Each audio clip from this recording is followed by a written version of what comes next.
जब आयरा को अचानक पता चलता है कि वह प्रेग्नेंट है, तो उसकी आंखों में खुशी के आंसू आ जाते हैं। वह बिना देर किए सीधे कामयार के पास जाती है और उसे यह खुशखबरी सुनाती है।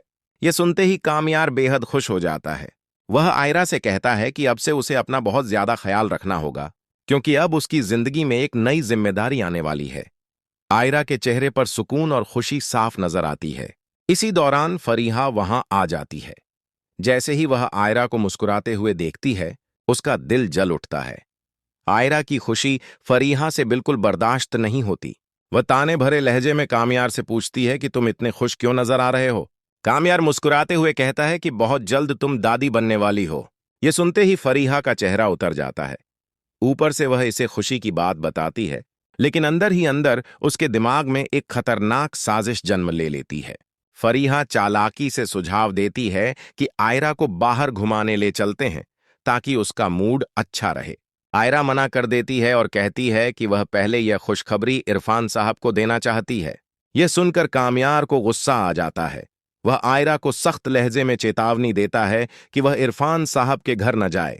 आयरा बिना कुछ छुपाए सारी बात फल्क को बता देती है। जब फल्क यह खबर इरफान साहब को सुनाती है, तो उनकी आंखों में आंसू आ जाते हैं। भारी आवाज में वह कहते हैं कि कल हम आयरा से मिलने जरूर आएंगे। कुछ देर बाद कामयार जबरदस्ती आयरा को फरीहा के साथ एक रेस्टोरेंट ले जाता है, ताकि वह ठीक से खाना खा सके। खाना खाने के बाद कामयार कहता है कि उसे एक बहुत जरूरी कॉल अटेंड करनी है और वह थोड़ी देर में वापस आएगा। जैसे ही कामयार वहां से जाता है, फरीहा मौका देखकर आयरा को जोर से धक्का दे देती है। आयरा संतुलन खो बैठती है और वहीं बेहोश हो जाती है। जब कामयार वापस लौटता है और आयरा को इस हालत में देखता है, तो उसके पैरों तले जमीन खिसक जाती है। वह घबराकर तुरंत आयरा को कार में बैठाता है और अस्पताल ले जाता है। डॉक्टर बताते हैं कि अगर थोड़ी भी देर हो जाती तो बहुत बड़ा नुकसान हो सकता था। होश में आने के बाद आयरा कामयार को बताती है कि वह गलती से नहीं गिरी थी, बल्कि किसी ने जानबूझकर उसे धक्का दिया था। कामयार आयरा की बात पर पूरा यकीन करता है और सोच में पड़ जाता है कि उसके जाते ही यह सब कैसे हो गया। आयरा साफ शब्दों में कहती है कि अगर इस सब के पीछे कोई है, तो वह सिर्फ फरीहा हो सकती है, क्योंकि वह उसकी खुशी कभी देख नहीं पाती। कामयार तुरंत फरीहा को फोन करता है।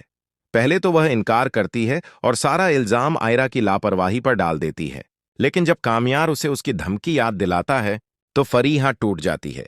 वह रोते हुए अपना गुनाह कबूल कर लेती है और आयरा से माफी मांगती है। इसी बीच इरफान साहब अस्पताल पहुंच जाते हैं और आयरा को अपने साथ घर ले जाते हैं। बाद में कामयार भी वहां आता है और सबके सामने अपनी पिछली गलतियों का एहसास करता है।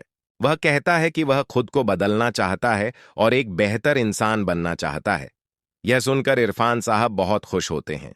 आयरा कहती है कि कामयार ने सही फैसला लिया है, क्योंकि जब तक फरीहा उसकी जिंदगी में रहेगी, वह कभी सुकून से नहीं रह पाएगी। अब सवाल यह है कि क्या कामयार सच में बदल पाएगा, या आने वाले समय में उसकी यह खुशी फिर किसी नए तूफान की नजर हो जाएगी।